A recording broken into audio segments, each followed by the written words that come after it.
Ini helmnya.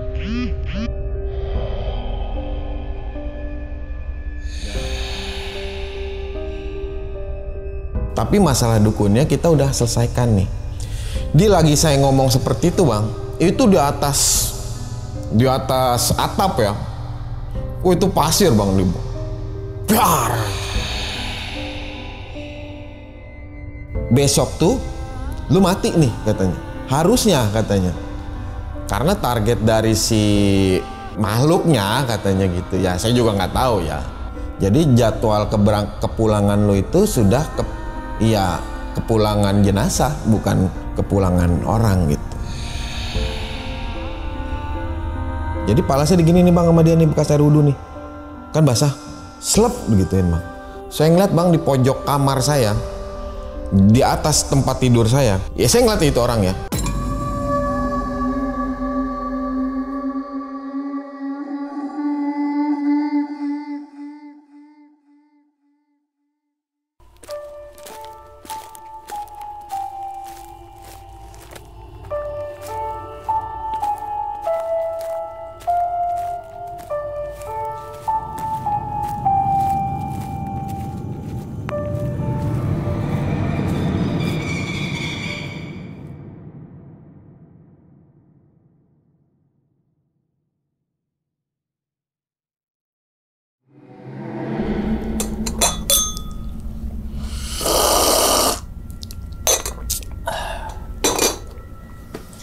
Assalamualaikum warahmatullahi wabarakatuh. Kembali lagi bersama gue Sumar Adi Wijaya atau biasa dipanggil Lumang dalam segmen Ngopi Horor. Ya teman-teman semua, pada video kali ini atau pada kesempatan kali ini lagi gue tidak akan membawakan sebuah cerita dan namun menghadirkan narasumber yang tentunya mempunyai pengalaman mistis ataupun pengalaman yang horor nih. Nah, di samping gue ini udah ada Bang Wahyu.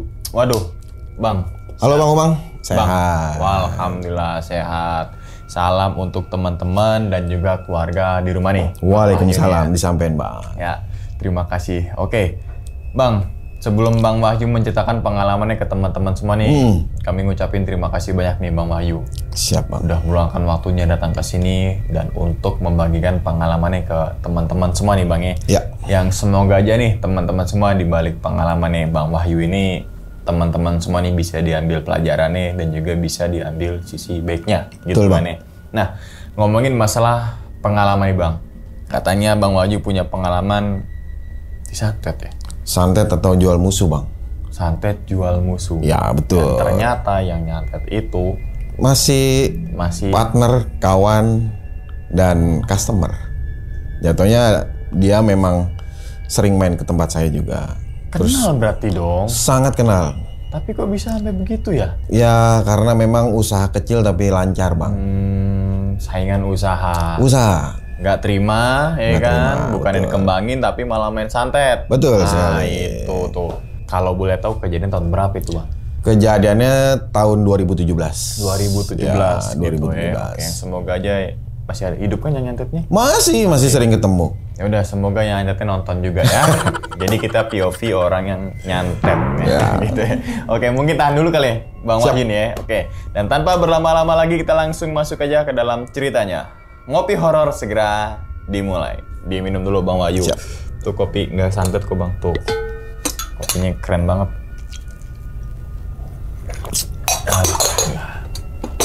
Udah siap Bang ya? Siap. Oke, langsung aja kita sikat.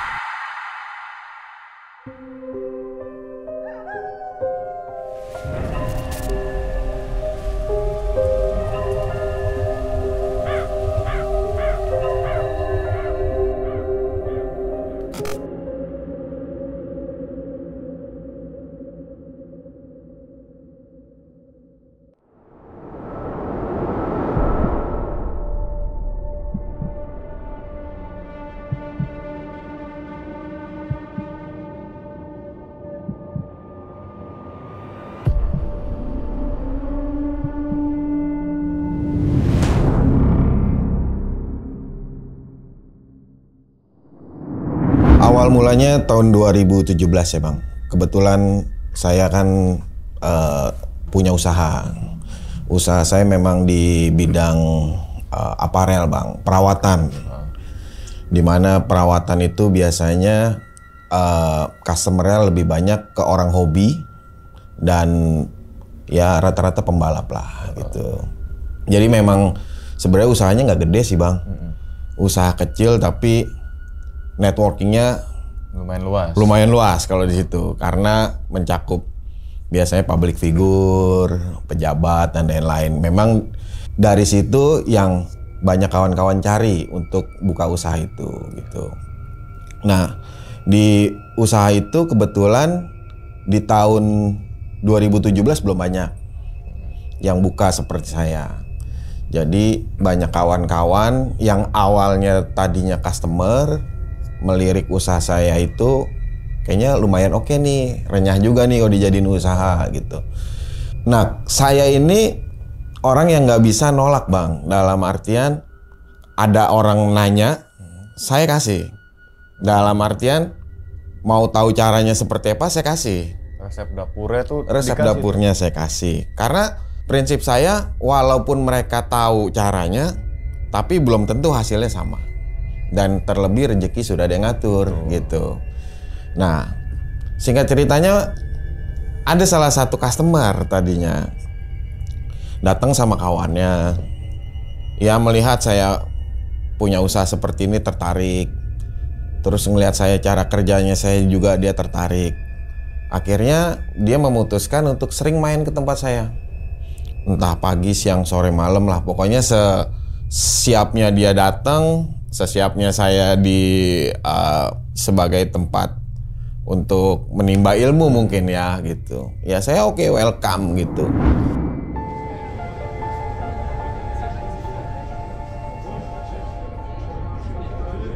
Ngobrol, ngopi seperti biasa gitu. Nanya, dan dia juga melihat customer saya juga kan, ketika dia ada di situ dia ngeliat customer saya mungkin dari yang public figure, dari yang mungkin dia jadikan panutan juga.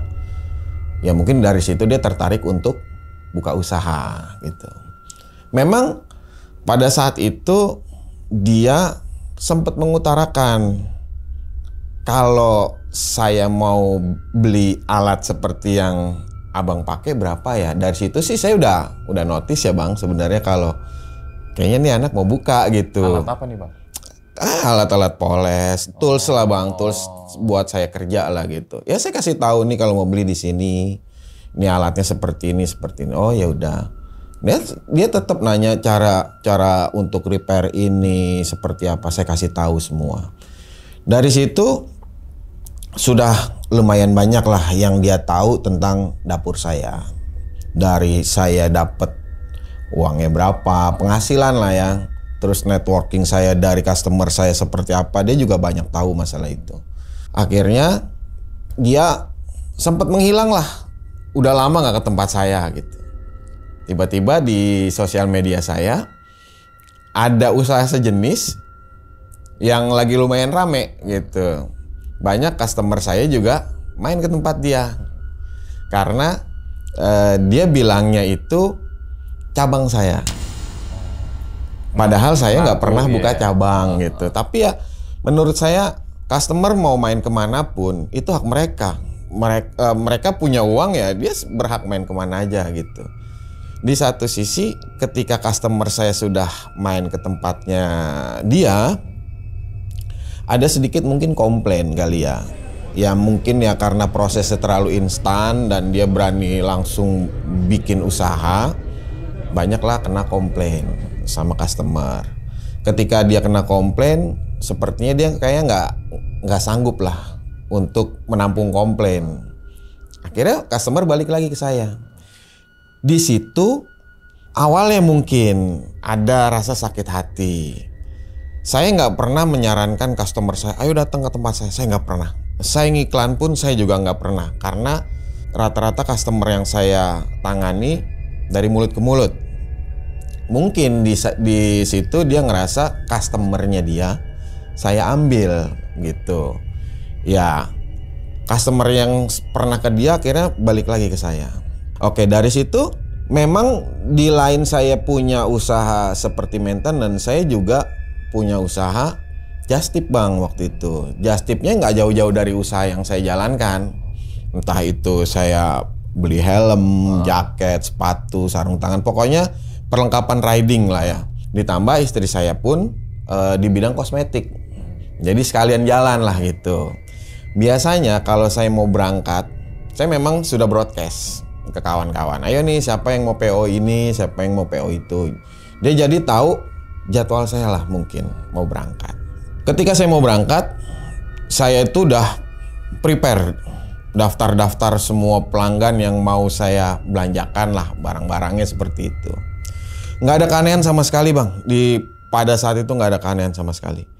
Baik saya sakit, baik saya kenapa-napa gitu, baik dari saya, keluarga saya, adik saya yang jalanin usaha. Kebetulan saya jalanin usaha bareng sama adik. Jadi adik saya backup saya lah gitu ya.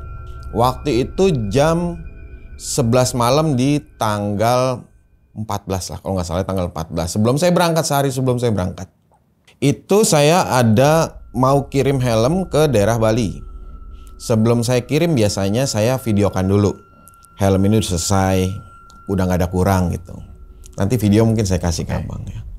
Jadi saya videokan helm itu, saya kirim ke kawan saya di Bali. Saya nggak notice ada apa-apa di video itu. Paginya dia kirim balik tuh video ke saya. Bang, di video ada apa ya katanya gitu. Ada apa ya? Ada suara apa ya itu ya katanya gitu. Coba deh dengerin. Pas saya buka, iya ada suara apa ya? Nah ini helm ini bang, udah saya bungkus ya. Karena habis dirapiin bang. Ini helmnya. Udah cak. Ya saya pikir nggak ada apa-apalah, mungkin angin lah gitu. Tapi kok angin suaranya kayak gini gitu ya. Ya udah tuh. Akhirnya saya besokannya harus berangkat kan, sorenya tuh saya harus berangkat. Udah prepare semuanya, daftar apa yang saya mau beli itu udah ada. Di istri juga pun udah ada. Nggak ada keanehan sama sekali bang. Cuman hanya ada suara itu doang waktu saya mau berangkat. Berangkatlah saya ke Malaysia.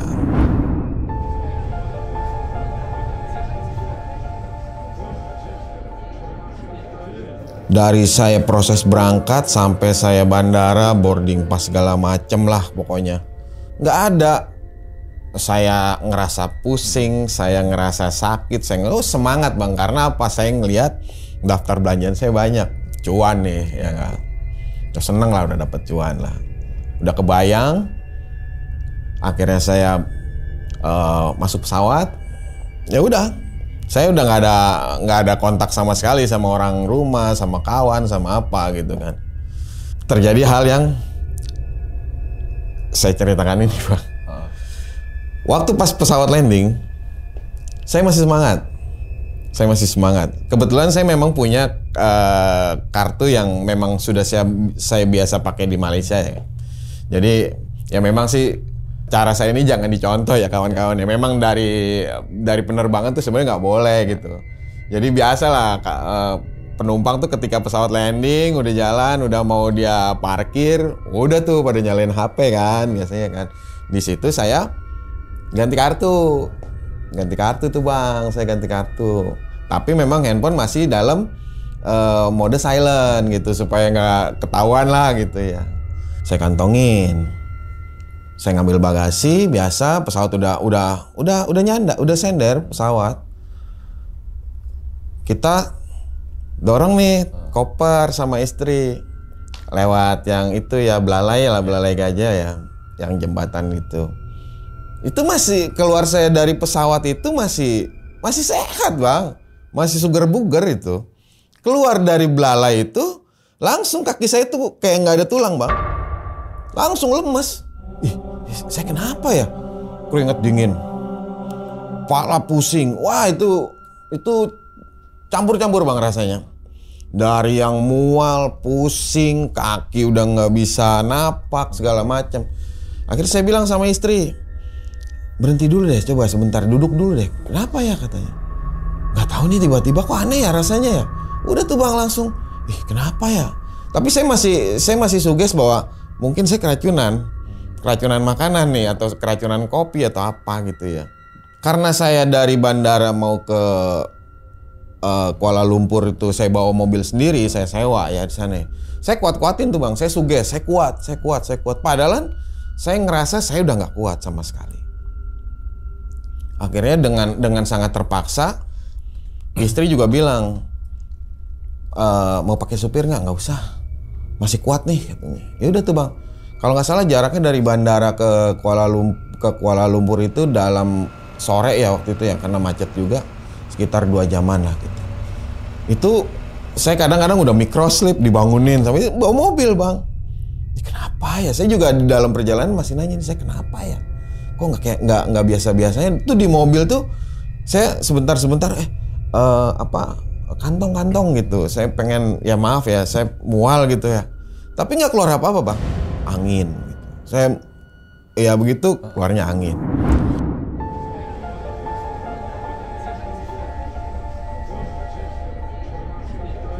Singkatnya saya sampai hotel, check in segala macem. Saya nurunin bagasi saya dengan bersusah payah.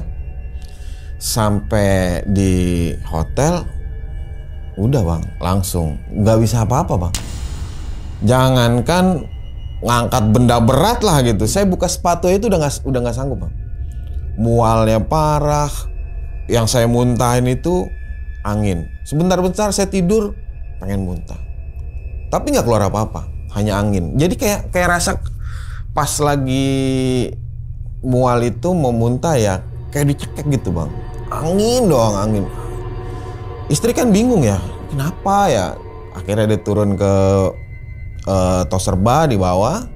Dia beli obat lah gitu untuk pencegahan pertama gitu. Tetap nggak nolong bang. Biasanya kan kalau kita minum obat ya mungkin ya kayak paracetamol lah gitu, setengah jam atau 1 jam mulailah terasa lah, atau keringet atau apa. Ini nggak ada efek sama sekali. Karena dia panik, dia nelpon lah ibunya gitu di Jakarta, nanya obat segala macem. Ternyata pas istri nanya ke ibunya di Jakarta, ibunya juga malah menceritakan di rumah saya ada kejadian. Jadi ketika saya ada di Malaysia, yang di workshop saya juga kena juga ternyata. Nah, itu macam-macam tuh bang. Jadi kita ceritain di workshop ya bang ya. Ketika saya lagi ada di sana nih. Di workshop itu, adik saya menemukan darah. Jadi kayak ayam dipotong. Darahnya banyak. Nggak ada ayamnya. Nggak ada sesuatunya. Jadi wah banyak. Disapu dipel sama dia. Itu kejadiannya malam ketika dia mau tutup workshop ya. Jadi dia sebelum tutup workshop biasanya dia bersih-bersih dulu. Itu banyak darah. Dibersihin lah sama dia. Udah tuh dibersih sama dia. Ibu mertua bilang di rumah saya banyak laler bang. Laler gede itu, yang hijau, yang abu-abu. Nggak 1, nggak 2, itu ribuan di dalam rumah saya, di tembok nempel semua di bawah. Padahal ya biasanya kan kalau ada laler ya maaf ya kayak ada bau-bau yang nggak sedap gitu ya. Ini nggak ada karena memang kebetulan istri saya orangnya bersih banget. Pokoknya paling nggak suka ngeliat rumah kotor, workshop kotor, itu dia paling nggak suka. Jadi sangat bersih. Nah, ketika workshop ditutup, muncullah ular. Ular yang belang hitam merah, tuh ular cincin tapi yang hitam merah. Terus muncul lagi yang hitam kuning itu. Padahal rumah saya kalau dibilang nggak ada unsur tanahnya lah, udah ketutup ubin. Jauh dari rawa. Jauh dari rawa. Pokoknya ya kayaknya kecil kemungkinan ada ular seperti itu bisa ada di sekitaran workshop. Customer datang berapa kali tuh lewat depan workshop saya. Dibilangnya kebon. Satu customer bilang itu kebon. Customer yang lain bilang nggak ketemu. Sudah difotokan padahal lokasinya sesuai map. Nggak ketemu. Customer yang lain udah sesuai sama map. nggak ada tempat usaha. Udah nanya orang di situ, tetangga saya padahal dia bilang, dia mencirikan bahwa yang dia tanya itu tetangga saya. Tapi tetangga saya nggak ngerasa ketemu ada orang, nggak pernah ngerasa ada orang nanya sama dia gitu. Customer saya nanya sama orang tersebut, tempat usaha ini titiknya di sini ada di mana? Nggak ada usaha apa-apa di sini. Di sini hanya rumah tinggal aja biasa. Jadi mungkin salah alamat. Pokoknya yang disasarin ya, mungkin yang ditutup lah, usaha saya ditutup lah. Saat itu mungkin ditutup. Ada lagi customer yang datang, ketemu tempat saya, baru mau masuk nggak berani karena melihat ada sesuatu. Ya customer saya bilangnya itu bentuknya hitam, tapi dia nggak ngeliat kepalanya, hanya orang badannya hitam, kepalanya nggak kelihatan. Dia mengadang gitu. Ya namanya orang mungkin panik ya ngeliat seperti itu ya, akhirnya balik. Jadi di kejadian di rumah itu banyak, dari yang mulai pasir dibuang di atas atap gitu ya. Terus ada ibu-ibu datang bawa anaknya. Itu ibu saya ngelihat kalau itu. Kok ibu-ibu datang ke workshop saya ngapain bawa anak? Toh kan nggak sesuai sama usaha saya lah gitu. Anaknya anak kecil bang. Jadi ibu saya ngelihat ada tamu, ibu-ibu bawa anak, nggak ngomong apa-apa, anaknya ditinggal di rumah saya. Orangnya pergi. Ibu saya kan bingung ya, kok anaknya ditinggal? Karena ngelihatnya dari dalam rumah gitu, pas dilihat lagi keluar, anaknya udah nggak ada. Nah, akhirnya kejadian itu diceritakan ke istri saya. Waktu pas ada di sana. Cuman istri saya memang nggak menceritakan hal itu ke saya karena memang fokus ngerawat saya tuh. Jadi yang harusnya saya belanja banyak di Malaysia hari itu nggak ada sama sekali saya belanja.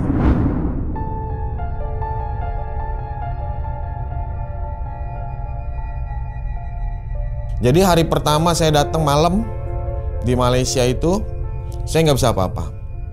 Saya pikir di besok paginya mungkin enakan lah gitu ya. Ternyata sama sekali yang saya rasakan nggak ada pengaruh obat sama sekali. Akhirnya saya putuskan sama istri karena saya pun punya tanggung jawab belanjaan banyak.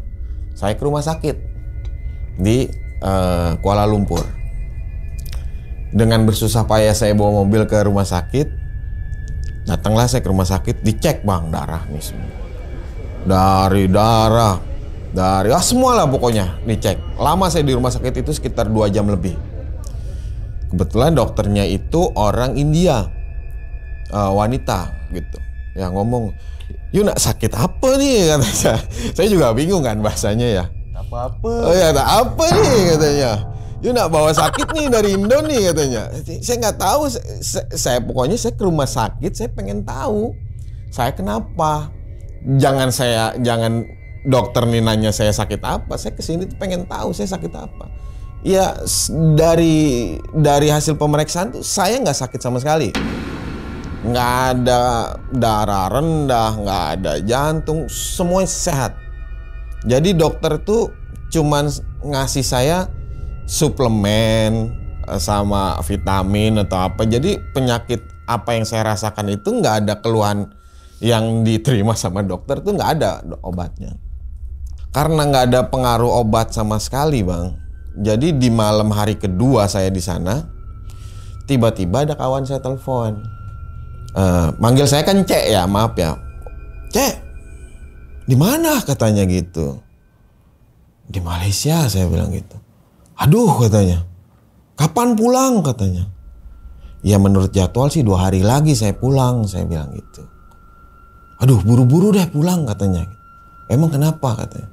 "Lu sama siapa di sana?" "Sama istri." "Istri lu mana?" katanya. Teleponlah dia. Gitu. Istri kayaknya panik gitu. Saya ngeliat kok.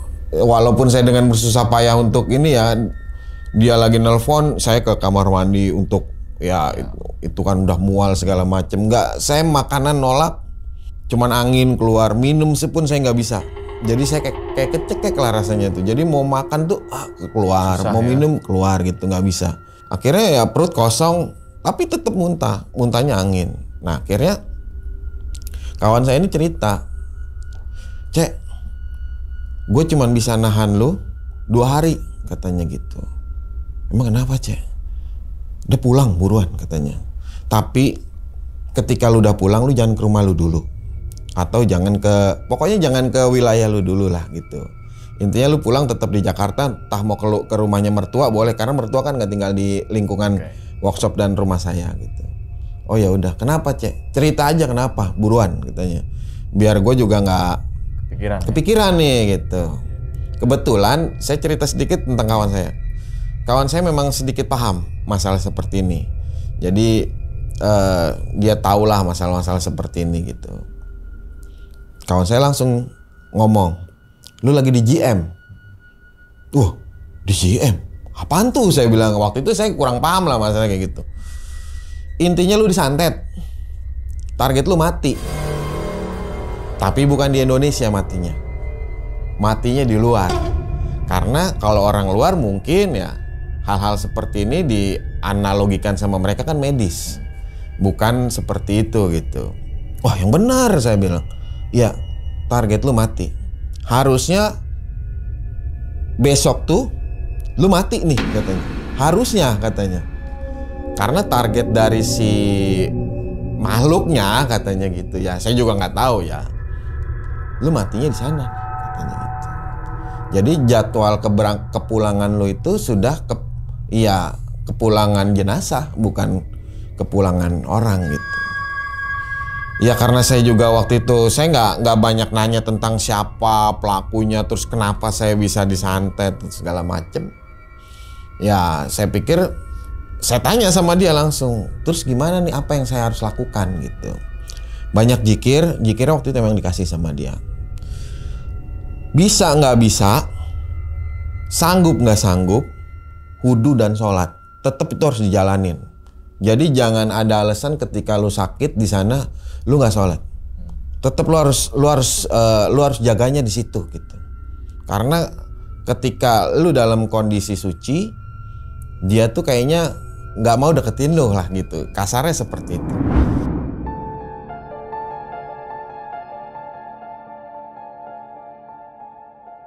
Oke lah, saya tahan tuh bang. Sampai hari saya pulang, intinya gitu. Saya tahan dengan kondisi, tapi saya tetap keep kontak ya sama dia ya. Saya kenapa? Udah pokoknya berpikir positif aja. Lu harus sehat. Sedangkan saya juga kan punya tanggung jawab bang.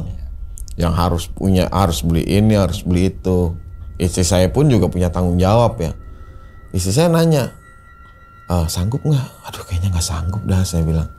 Jangankan mau jalan ke toko ya, saya dari tempat tidur mau ke toilet aja itu harus dipapah bang.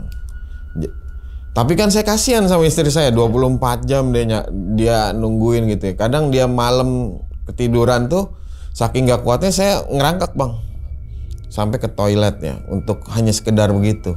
Istri saya sampai bosen. Ya udah deh terserah lu gitu. Maksudnya udah nggak bisa apa-apa lah. Istri saya juga ke dokter kita udah. Saya nanya sama kawan saya juga cuman bilang ya sabar. Gue cuman bisa jaga lu sampai 2 hari. Nggak bisa jaga lu lebih. Intinya ketika lu udah sampai Indo, baru gue bisa ada keputusan lagi. Entah lebih 2 hari, entah emang hari itu juga harus dikerjakan gitu kan. Intinya 2 hari itu akhirnya bener-bener saya nggak bisa apa-apa di sana. Alhamdulillah bertahan bang. Saya kabarin kawan, saya pulang nih. Saya penerbangan siang, menjelang sore lah gitu ya. Akhirnya saya di bandara tuh masih sempat keep kontak sama dia. Gue pulang ya. Ya udah, hati-hati sampai bandara kabarin gitu. Nah, terbanglah bang saya sampai Jakarta nih. Cuman sayangnya saya pas sampai Suta sepertinya saya pingsan, mungkin saya pingsan bang. Jadi pas turun dari pesawat itu, benar-benar itu saya dipakai kursi roda. Saking nggak bisa ngapa-ngapain. Saking nggak bisa ngapa-ngapain. Pas istri saya pesan taksi online lah, dimasukin ke taksi online, udah tuh, saya dibawa lah ke rumah abang. Ke rumah saya bang, karena waktu pas saya komunikasi sama kawan saya nggak cerita sama istri kalau saya nggak boleh dibawa ke rumah.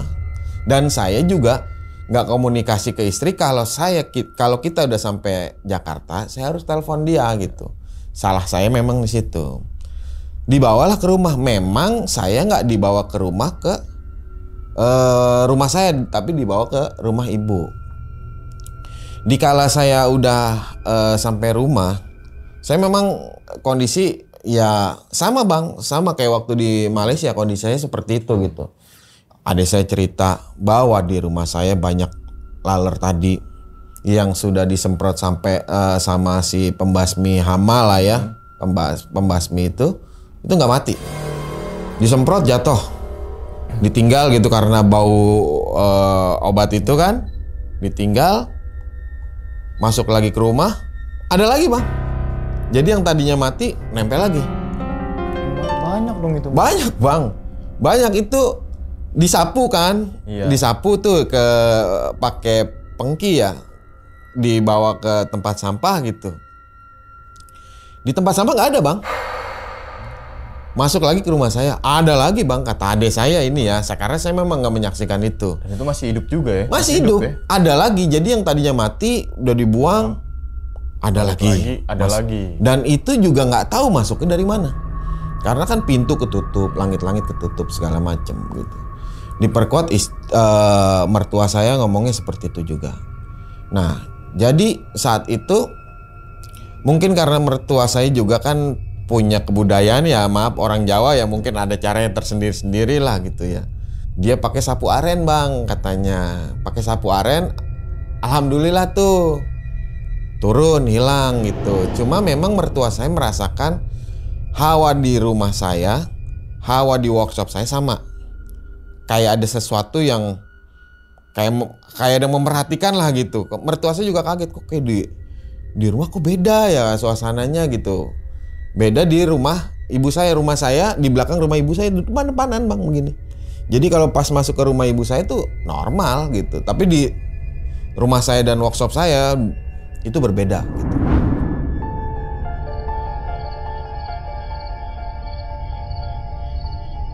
Nah, ketika mereka lagi pada cerita-cerita itu masalah di workshop saya ada yang gede lah apa segala macam, saya baru keingat. Saya kan nggak boleh ke rumah ya. Saya telepon bang kawan, cek gue udah di Jakarta nih gitu. Di mana? Di rumah nyokap. Wadah, ngapain ke situ katanya? Jangan ke situ dulu katanya. Hawanya masih kuat di situ katanya. Waduh katanya, gimana ya? Gue nggak bisa ke situ cepet nih katanya. Karena lagi ada sesuatu lah gitu. Duh, gimana ya cek ya? Ya pokoknya gue usahain malam ini kesana lah. Pokoknya malam ini harus selesai katanya. Target gimana cek itu yang 2 hari bener nggak? Gua harus mati gitu kan gitu. Target sih sebenarnya perjanjiannya dia harus mati cek lu malam ini katanya gitu. Ya pokoknya lu bertahan, harus sadar lah. Jangan sampai tidur, maksudnya jangan sampai saya merem terus tidur pulas, jangan, nggak boleh gitu. Oh tadi dulu takut saya lupa, saya loudspeaker supaya istri denger gitu. Ya udah tuh istri denger, setiap saya mau mungkin tidur lelap dibangunin gitu kan. Pokoknya gimana caranya jangan bawa saya ke rumah. Tapi memang dari situ ada hasrat bang, kayak ada dorongan mungkin ya. Pulang aja, di sini mah nggak enak, rame, banyak orang, lu tidur nggak nyenyak lah apa segala macem gitu. Ya memang ada rasa seperti itu bang gitu. Jadi saya dibangunin tuh, pas mau tidur dibangunin, pas mau tidur bangunin.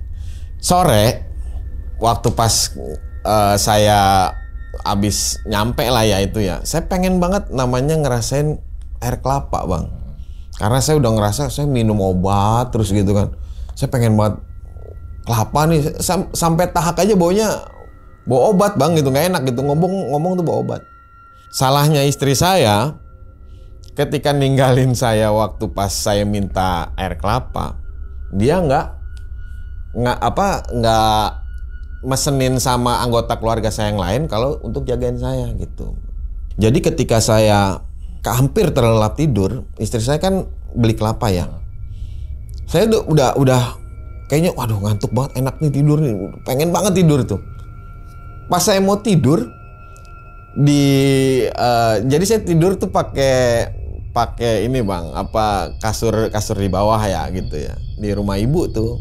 Saya ngerasa bukan ngerasa feeling ya.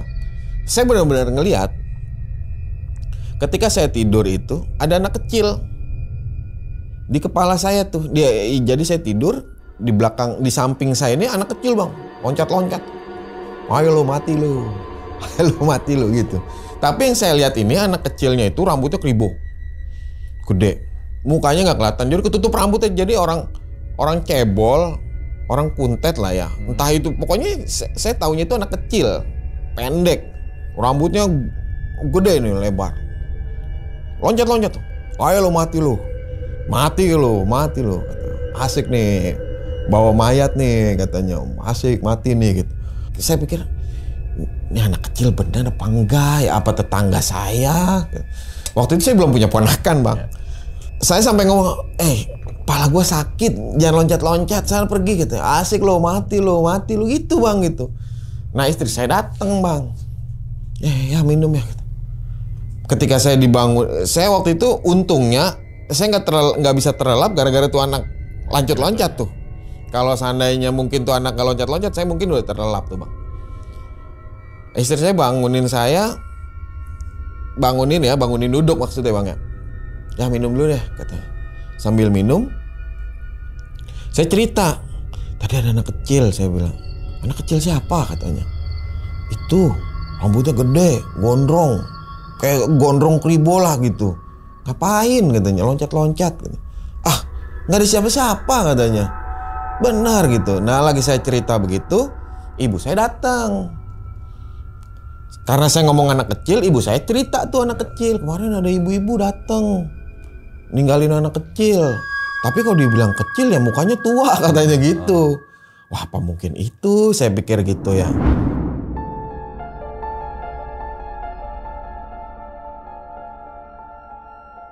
Ya akhirnya saya paksakan diri untuk terus ibadah bang, dalam arti sholat ya. Dari maghrib sampai isya gitu. Saya tunggu kawan saya kok nggak ada kontak nih gitu. Ya namanya kan kita suges ya bang, dibilang begitu ya. Akhirnya jam-jam 10-an malam itu dia ngubungin saya. Saya gue OTW. Alhamdulillah saya bilang nih. Ikhtiar nih saya bilang nih.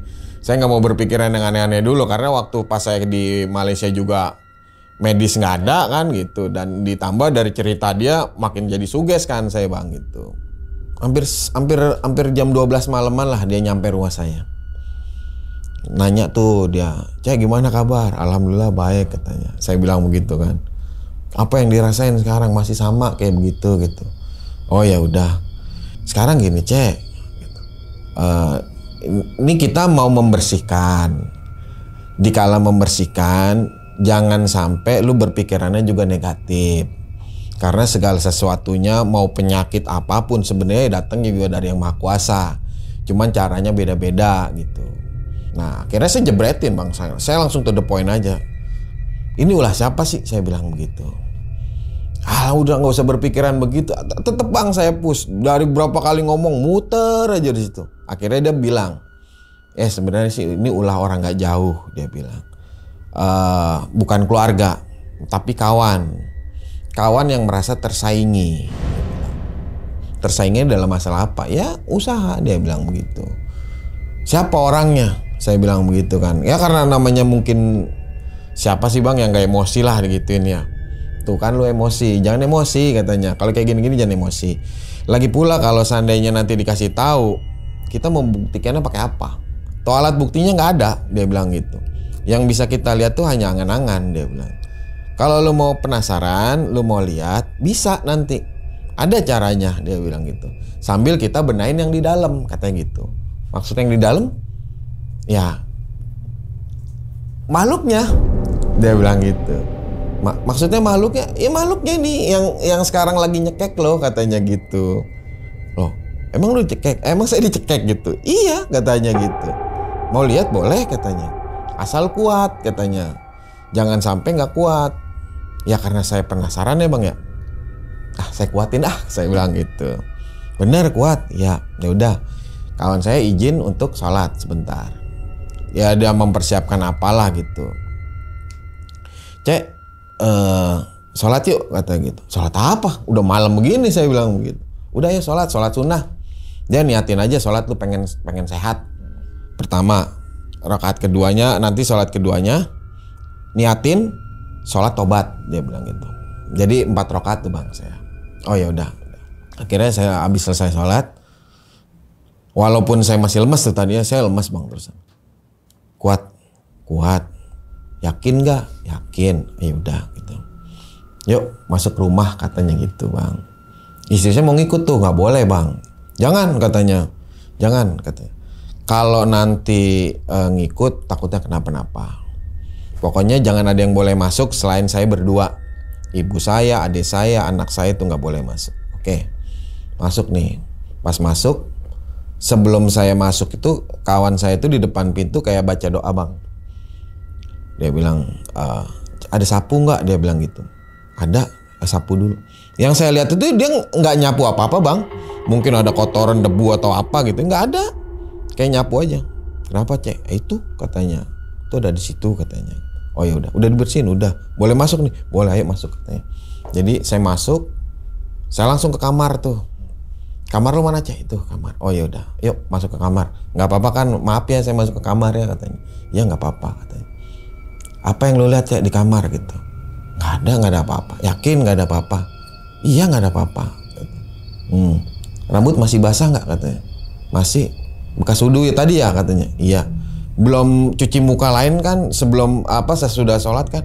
Belum. Oh ya udah. Jadi pala saya digini nih bang sama dia nih, bekas air wudhu nih. Kan basah. Slep begituin bang. Saya ngeliat bang di pojok kamar saya, di atas tempat tidur saya. Jadi kan kamar kotak gitu ya. Jadi ada orang. Ya saya ngeliat itu orang ya. Kaki hitam, tangan hitam, badan hitam. Pas di sini kebo bang. Jadi pala kebo. Jadi dia nempel di tembok di pojok. Liurnya turun ke kasur. Kawan saya sih bilang saya kena liurnya dia. Jadi dia itu ada sebelum saya berangkat. Maka itu waktu di awal cerita saya bilang ada suara yang orang Bali itu bilang, itu sebenarnya udah datang. Udah ada. Jadi dia udah ada di rumah saya tuh. Pas waktu saya mau berangkat, saya tidur, itu saya udah ketetesan ilernya si kebo itu. Nah, laler pun datang atas aroma dari iler si kerbau itu bang.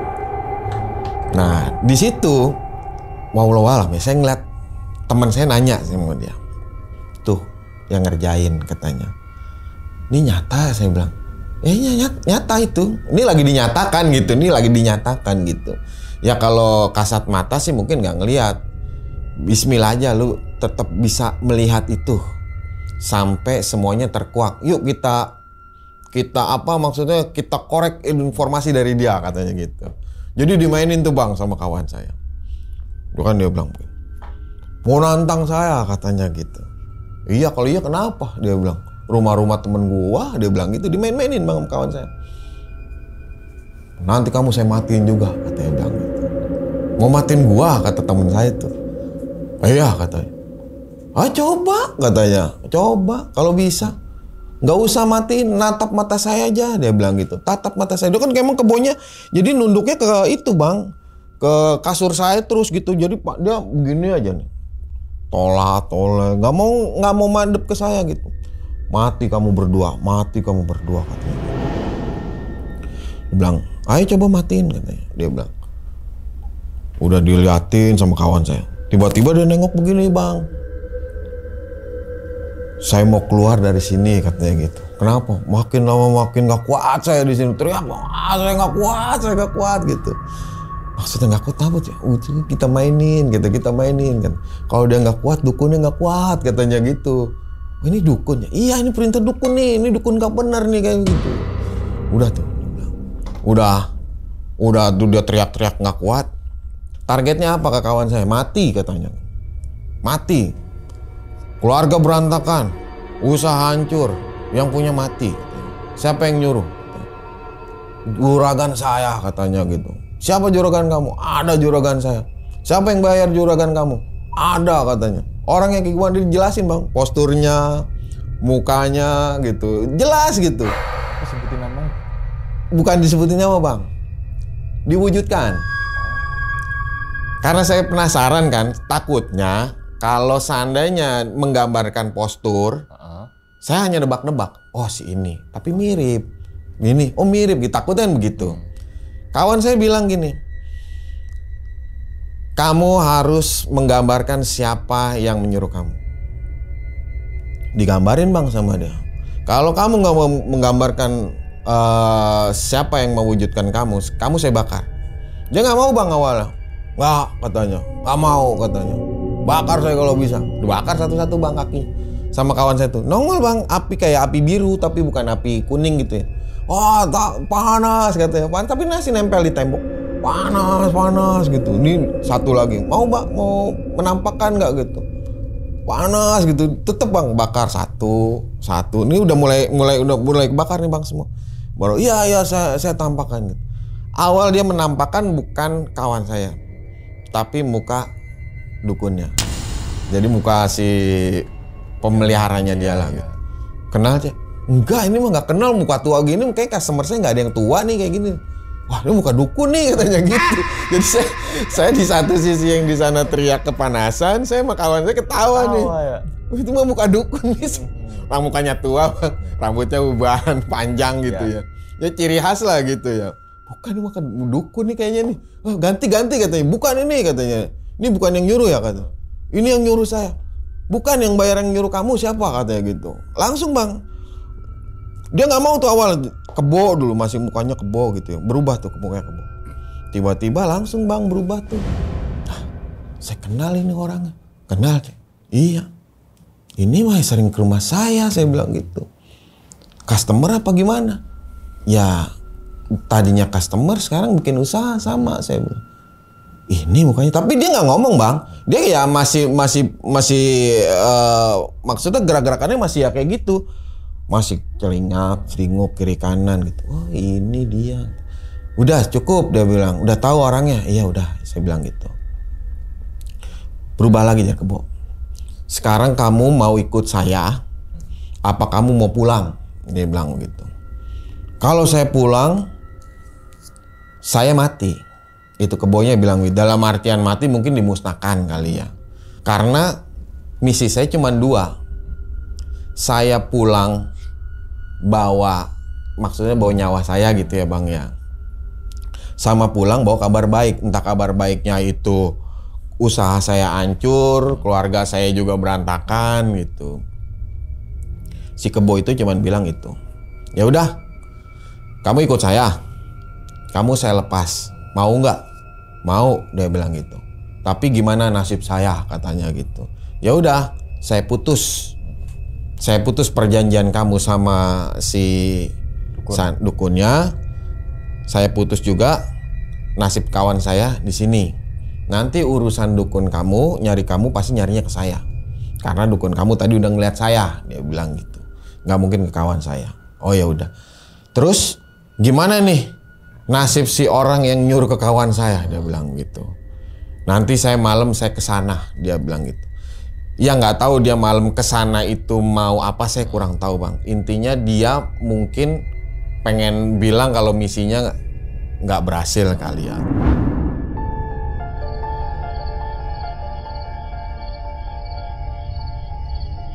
Jadi hari itu juga diputus bang. Dengan kondisi saya yang masih lemas, masih nggak bisa apa-apa. Diajak ngobrol bang, saya nih sama kawan saya. Kayak tuh pelakunya. Gimana sekarang? Maunya apa? Katanya gitu.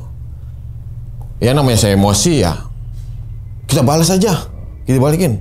Mau katanya. Mau lah saya bilang begitu. Oke. Kita kerjain katanya. Tapi mohon maaf nih ada tapinya katanya. Apa? Lu matinya nggak diterima bumi. Dia bilang begitu. Karena lu gua wujudkan sebagai si kebo itu. Gimana mau nggak? Oh ya nggak mau lah. Ya jangan berarti jangan dibalas. Dia bilang gitu.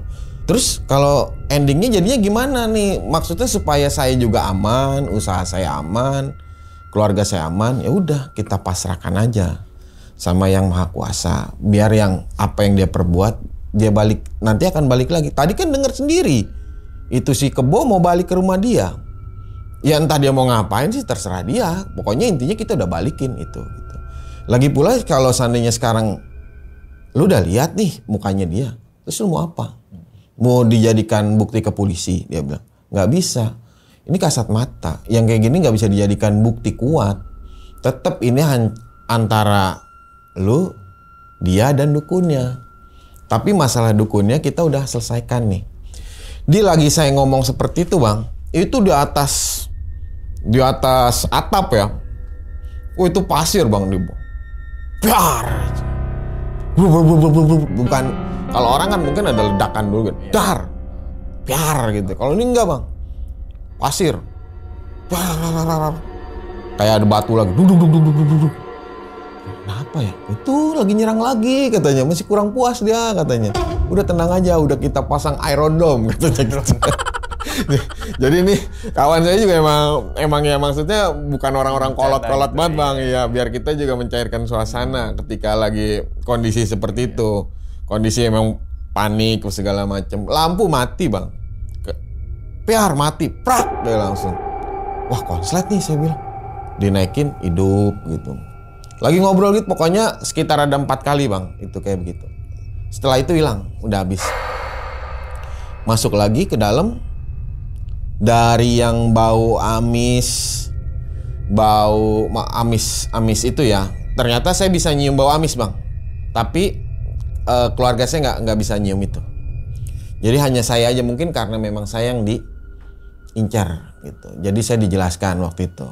Cak ini sebenarnya apa? Ini santet atau apa? Ini bukan santet. Ini jatuhnya ke jual musuh. Apa tuh jual musuh? GM dia bilang. Ada istilahnya GM jual musuh. Kenapa ini bisa terjadi? Biasanya karena ada orang yang sangat sakit hati. Sakit hatinya itu berlebih. Entah itu masalah usaha, masalah dagang atau apa. Saya juga kurang tahu. Intinya kalau yang tadi seperti ini sepertinya ini sakit hati. Dia bilang sakit hati karena ya mungkin customer atau apa atau gimana dia bilang gitu. Kawan saya ditanya sama kawan saya, ada unsur kesana nggak? Kayaknya sih ada deh, karena ya saya ceritain bang kronologinya. Dia buka usaha, awalnya main ke tempat saya, terus dia buka usaha dan ada customer, terus customernya ketarik sama saya, ya akhirnya seperti itu gitu. Nah ketika lagi cerita seperti itu, adik saya datang. Ibu saya datang gitu kan. Ya menceritakan bahwa di workshop saya waktu itu ada bercak itu. Terus ada sosok wanita yang pokoknya semua bang. Jadi perwujudan dari makhluk yang kecil itu adik saya pun ngeliat. Ada orang yang tinggi gede palanya nggak kelihatan. Adik saya pun melihat. Ibu saya ngelihat yang ibu-ibu bawa anak yang ternyata memang itu makhluk yang ngerjain saya itu ngelihat. Nah waktu pas kita udah selesai ngobrol bang, kawan saya notice ada yang ketinggalan nih katanya gitu. Apaan ya? Saya bilang begitu. Ternyata makhluk yang kerdil itu masih ada bang. Di atas kepala itu? Yang di atas kepala saya itu masih ada. Karena kan yang kita musnahkan tadi yang kebo. Yang si kerdil itu mungkin dia nggak bisa keluar dari rumah saya. Karena kan waktu pas kawan saya masuk tuh dia nyapu tuh bang. Dia menganalogikan bahwa itu memagari atau membersihkan terus memagarin juga gitu. Jadi ada bunyi serpihan, ada bunyi batu tuh kayaknya dia, kawan saya bilang, oh dia nggak bisa keluar tuh dari, dia jadi keluar jatuh lagi, keluar jatuh lagi. Nah akhirnya kawan saya tuh masuk ke dalam, dia megang, dia di jendela itu, dia cuma sendiri bang, kawan saya sendiri masuk, saya di luar, kawan saya ngetok-ngetok jendela nih dari dalam nih, saya megang nih begini nih bang, ini ya gitu. Saya bisa ngelihat, tapi keluarga saya nggak bisa ngelihat. Ya iya itu, saya bilang itu tuh. Muka tua bang, muka tua udah apa ya, udah keriput segala macam. Cuman ada putih, lebih dominan hitam lah, lebih dominan hitam. Wah rambutnya panjang, lagi digini nih bang kan, ini ya katanya, digini nih bang sama kawan saya ini. Ini kan katanya, iya. Oh ini dia nih yang itu, iya, main-main. Ini nih katanya, ini nih yang tadi nih bikin suara berisik nih katanya, ini nih. Jadi dia minta tolong bang sama mungkin dukunnya ngelempar pasir itu buat buka, dia mau keluar nggak bisa, berbagai macam cara dicoba terus tuh sama si dukun bang. Jadi ini nih, ya udah tuh akhirnya dibuang tuh, entah ngebuangnya gimana, kawan saya gini-gini, udah kawan saya keluar, udah cek, udah daman, udah balik dah katanya.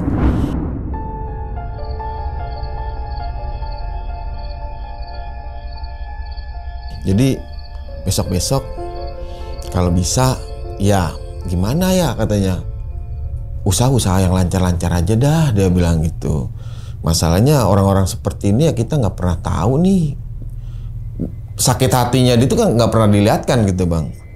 Nah berakhir sampai saat ini pun sama si pelaku saya masih ketemu bang.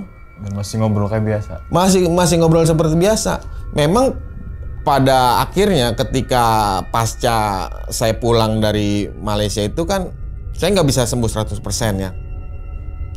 Saya masih dibawa ke rumah sakit. Dulu ada namanya rumah sakit di daerah sana lah deket rumah saya ya. Karena saya juga ngerasa drop gitu. Saya belum bisa lanjut usaha, saya dibawa opnam di rumah sakit gitu.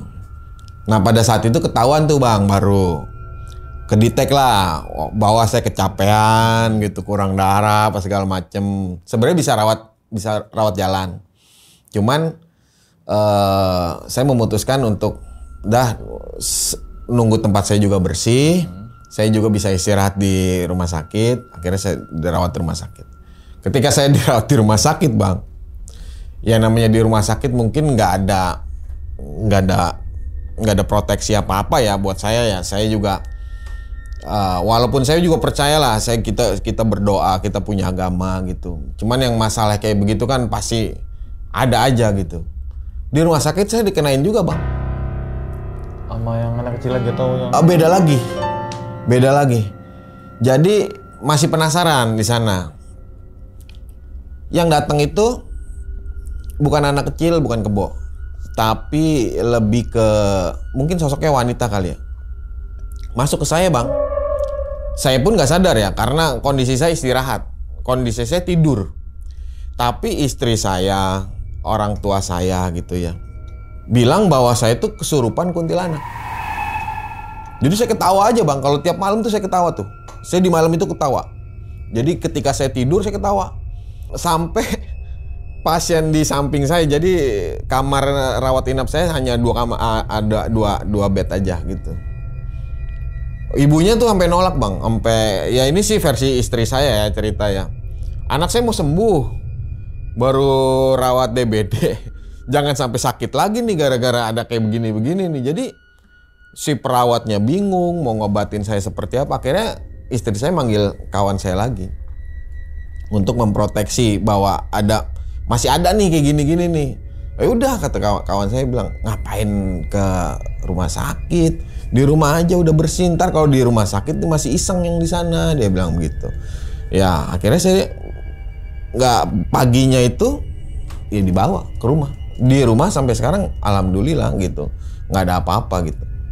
Jadi memang si Iron Dome-nya itu bekerja dengan baik bang, alhamdulillah. Ya sedikit banyak seperti itulah bang yang saya alami bang. Oke, diminum dulu silakan. Boleh bang. Bang, udah habis lagi kopinya nih. Saking serunya, ya kan? Oke. Jadi itu ya teman-teman semua nih pengalaman dari Bang Wahyu ini saat bisa dibilang apa terkena sihir ya? Kiriman santet ya? Santet jatuhnya, Bang. Santet jatuhnya Santet, ya ya. kan? Nah, emang kan setiap usaha orang ada aja yang suka, banyak juga yang nggak suka, ya kan? Kita nggak bisa pasti ketika kita buka usaha setiap orang menerima itu. Ya, betul. Terutama orang terdekat Betul, Bang. yang punya penyakit hati. Wah, saya rame. Pasti ada tuh. Betul, Bang. Yang penyakit hati itu. Pasti gitu ada. Kan? Pasti ada. Semua usaha deh pasti ada terpuruknya, ada lagi naik-naiknya, ada yang stabil terus gitu kan. Gimana cara kita maintenance aja gitu kan. Nah, emang usaha apa sih Bang lebih spesifikasinya ini? Apa? Spesifikasi. Apa sih? Gitu lah pokoknya lah. Ya gitu lah. Ya. Lebih detailnya ya, enak gitu aja. Saya punya usaha memang nggak banyak orang punya. Karena usaha yang saya jalanin membutuhkan skill khusus. Di mana saya punya usaha itu maintenance helm dan jaket lah. Kalau kita bilang jaket, sepatu, sarung tangan itu kan aparel. Iya. Lebih ke jaket, helm dan aparel premium, Bang. Oh, jaket dan helm. Helm, betul. Oke, ini banyak juga nih teman-teman yang riding juga nih. Betul, biasanya. Kalau ya. komentar nih biasanya nggak mungkin tuh helm bawaan motor tuh. Iya, betul, Bang. Biasanya helm tuh udah ada gini-giniannya. Ya, intercom, tuh, ya kan? betul. Nah, itu mungkin untuk teman-teman semua yang membutuhkan perawatan jaket dan juga helm. Ya. Cuma jaket dan helm. Aparel semua. Oh, Jadi aparel. sepatu, celana, wear pack. Tapi untuk riding. Untuk riding, baik motor atau mobil. Oke, langsung baik motor atau mobil Ya. maksudnya? Aparel motor dan mobil kan beda. Oke. Jadi langsung aja kontak Bang Wahyu. Kasih Ya. tahu ini Bang Instagram usahanya. Instagramnya Wahyu1DS_helmet. Nah, misalkan mau nanya, boleh tuh ya. Boleh dong, bebas. Nanya-nanya doang tapi nggak booking. Betul. Boleh lah. Biasanya gue sering nanya press list tuh. Iya. Tapi nggak ada kelanjutan. Udah punya template, Bang, jadi tinggal copy aja. Langsung gitu. Iya. Nih, ini loh. Maksudnya, ini kejawab maksudnya dalam artian maintenance aparel ya. Jadi gue juga sepakat dengan Bang Wahyu bahwa nggak semua orang punya usaha ini. Iya, Karena betul. usaha ini punya skill khusus. Iya, betul. Gitu kan. Punya dana, punya tempat, punya peralatan, tapi skill yang nggak mumpuni. Iya. Ya tadi banyak komplain. Banyak komplain. Gitu kan, ya. Yang anehnya adalah ketika Bang Wahyu bikin usaha yang bukan menjamur, ya kan, paling Iya. satu kota satu atau dua, gitu, hitung jari lah. Ini kok bisa-bisanya yang customer ini iri dengan usahanya Bang Wahyu gitu Iya. loh, ya kan? Ya karena yang tadi saya bilang, Bang, networkingnya. Oh. Karena kan yang punya, ya mohon maaf, helm premium itu nggak semua orang bisa beli, Ya. Bang. Karena kan kita berbicara nominal 10 sampai 200 jutaan untuk satu helm. Helm, Wah, Bang. aku baru tahu. Helm Bogolov pegongnya lalu. Nah, ada contoh yang di depan tuh yang saya bawa. Tuh. Oh, itu. Ya. Nolan bukan sih? Kalau saya kebetulan pakainya boleh merek nih. dong, boleh. Saya pakainya Arai. Saya pakainya Arai. Jadi helm seperti itu kan rata-rata yang punya kalau nggak orang hobi banget, orang gabut punya duit bingung mau buangnya kemana, atau public figure kayak artis. Kayak sekarang kan banyak artis-artis yang motoran gitu. Atau satu lagi Bang, koruptor. Banyak, Bang. Banyak. Iya. Sekarang karena gratifikasi itu kalau ke uang atau ke apa kan mungkin kelihatan. betul. Sekarang lebih ke barang. Itu udah masuk udah merambah ke situ, Bang. Oke, nah ketika yang customer ini tadi kan sama-sama buka usaha yang sama nih, perawatan aparel dan juga perawatan Ya. aparel gitu kan ya. Terus kemudian customer yang nyantet Bang Wahyu ini, mohon maaf, yang tadi katanya anak cabang atau cabang dari Bang Wahyu, Iya. ya kan? Berarti dia kayak jual nama Bang Wahyu supaya Betul. customer masuk ke situ. Tapi ketika customer masuk ke situ, dikomplain karena nggak mempunyai skill yang khusus. Betul. Dan jam terbang juga nggak ada gitu Betul, kan ya. ya. Balik lagi ke Bang Wahyu. Betul. Berarti dari situ rezeki udah ada ngatur. Betul, Bang. Gitu Betul. dong. Mau apapun itu, contohnya gini. Ada yang jual ST, ya kan? Per 5 meter, per 10 meter, Iya. kan menjamur tuh ST. Betul. Tapi ketika ya udah rezeki udah ngatur, kadang kita belok ke kanan, yang ST sini aja Iya. deh. Kan banyak gitu kan, maksudnya nggak usah gimana ya, nggak usah apa Mel, maksudnya kan. Sekarang kalau Iya, nggak usah kalau bersaing. kalau tukang ST mungkin ada jarak bang. Iya. Tukang sayur di pasar dempetan. Iya bener, kangkung, cabe. Sebelahnya bukan yang lain nih, kangkung cabe Sama lagi. kangkung cabe. Iya juga, kenapa gue jauh-jauh ke ST? Iya. Sayur ya. Customernya beda-beda. Pasar yang di pasar daging tuh ayam, Iya, ayam lagi. Ayam lagi sama. Bukan ikan, bukan ikan. sapi. Bukan, sama. Itu Customernya udah sama. ngatur. Punya langganan semua masing-masing. Sudah ada yang ngatur. Iya sih. Jadi nggak perlu takut kita punya bumbu apa kita kasih tahu, caranya apa kita kasih tahu, tetap hasilnya akan beda. Belum tentu dia bisa sama dengan resep. Betul. yang sama. Jadi kayak kenapa dia sakit hati itu, kalau menurut versi kawan saya, dia udah keluar modal.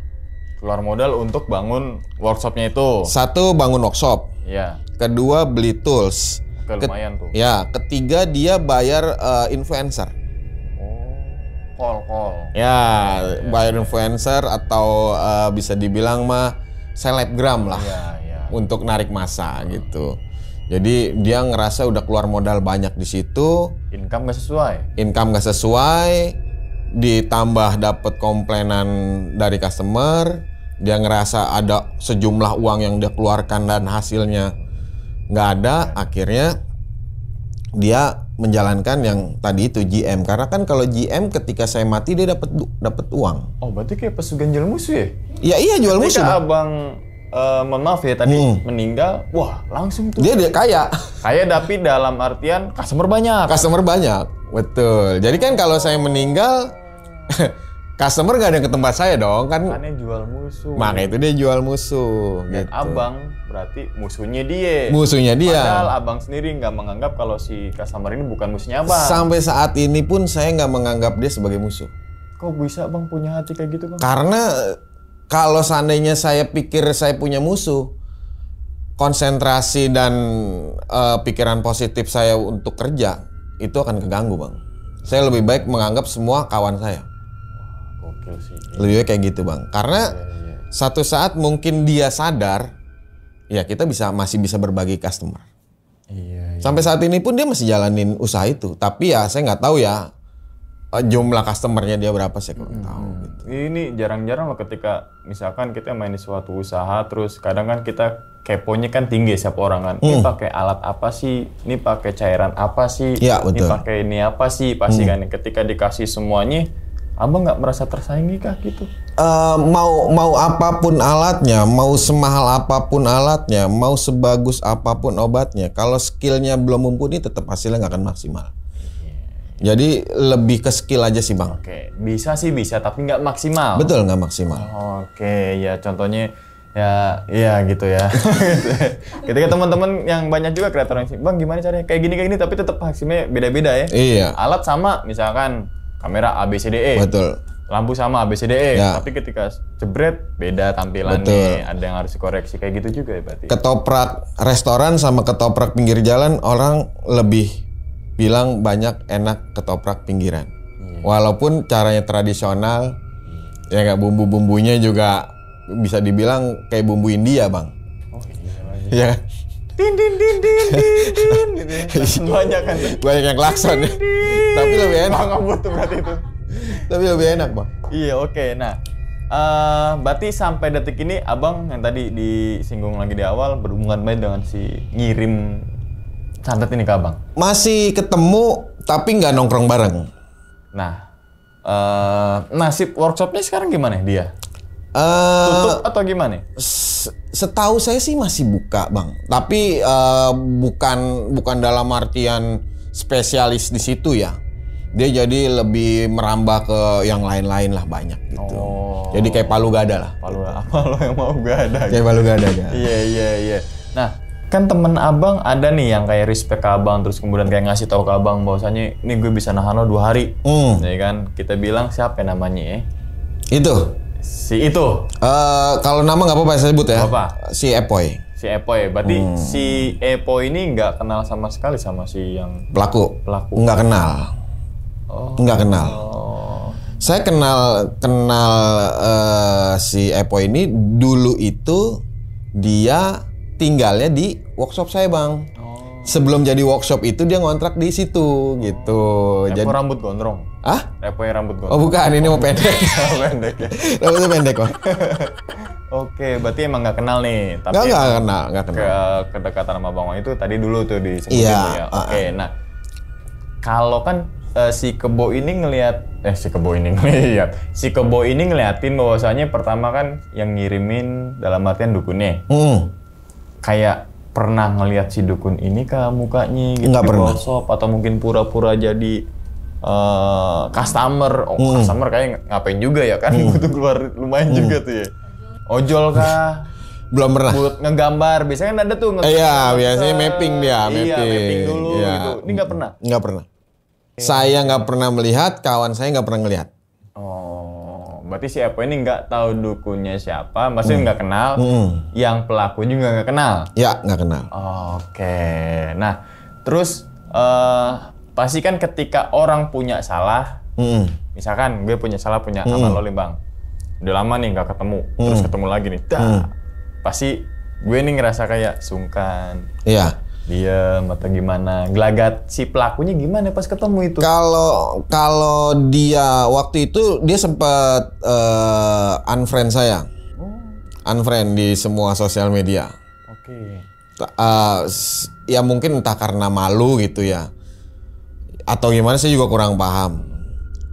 Intinya waktu itu saya pernah ketemu dia, ya ngobrol aja biasa. Bisa gitu deh. Iya, kita ya sebat dua Tembok bat. banget tuh. Mungkin dia juga nggak tahu ya kalau apa gimana ya, kok ini orang masih hidup gitu ya. Mungkin di situ dia mungkin ada rasa heran di situ. Dan mungkin dia juga Bang Wahyu nggak tahu gue ini kalau. Nah, ya gitu, mungkin kan. ngerasanya Jadi seperti cuek bebek itu, tuh, betul. gitu kan ya.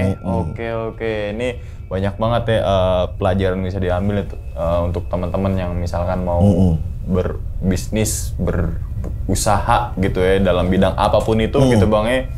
Jatuh bangun gitu, terus pahit, manis, asam, namanya usaha dan bisnis. Kalau kita nggak siap nerima itu, ya jangan berbisnis dan berusaha gitu kan ya. Nah, kira-kira Bang, hikmah daripada kisah Abang tadi bagiin ke teman-teman semua nih, kira-kira apa nih Bang? Atau mungkin Bang Wahyu punya pesan gitu untuk teman-teman semua. Ya baik sama orang boleh Bang, tapi ada batas lah. Kalau untuk saat ini ya Bang ya. Karena udah kejadian kayak gitu. Udah kejadian Bang, iya. Kecuali kalau belum kejadian saya belum bisa ngomong seperti ini ya Bang ya. Kita intinya berteman sama orang seperlunya aja. Jadi jangan, kalau dulu saya masih menerima Bang. Ada kawan datang jam berapapun saya terima, dia mau nanya apa saya bales apa segala macam. Kalau untuk saat ini saya sudah memakai jam operasional aja. Jadi kayaknya buat ke kawan kalau untuk seperti itu effortnya luar biasa Bang. Baik ada batasannya. Baik ada batasannya. Seperlunya aja lah. Seperlunya aja. Tapi tetap intinya berbaik kepada semua. Ya gitu. intinya Tapi, kita menjadi orang yang bermanfaat. Ya untuk orang lain. Orang lain. Oke, ya wis kita doakan semoga Bang Wahyu ini sehat selalu Bang ya. Siap, terima kasih banyak. Dan workshopnya juga rame nih Bang. Alhamdulillah. Gitu kan. Terkenal di seluruh dunia. Iya. Amin gitu kan ya. Amin. Oke, dan ini teman-teman semua, cerita dari Bang Wahyu ini bukan untuk nakut-nakutin nih teman-teman semua ketika mau buka usaha atau mau berbisnis dari awal gitu ya. Enggak, tapi ambillah sisi positifnya dan buang sisi buruknya. Sekian dulu pada video kali ini dan nantikan video-video gue berikutnya. Hal gaib itu muncul ketika sugesti kita buruk. Wassalamualaikum warahmatullahi wabarakatuh. Waalaikumsalam warahmatullahi wabarakatuh. Bang Wahyu, thank you ya. Siap, sama-sama Bang. Alhamdulillah. Bungkus.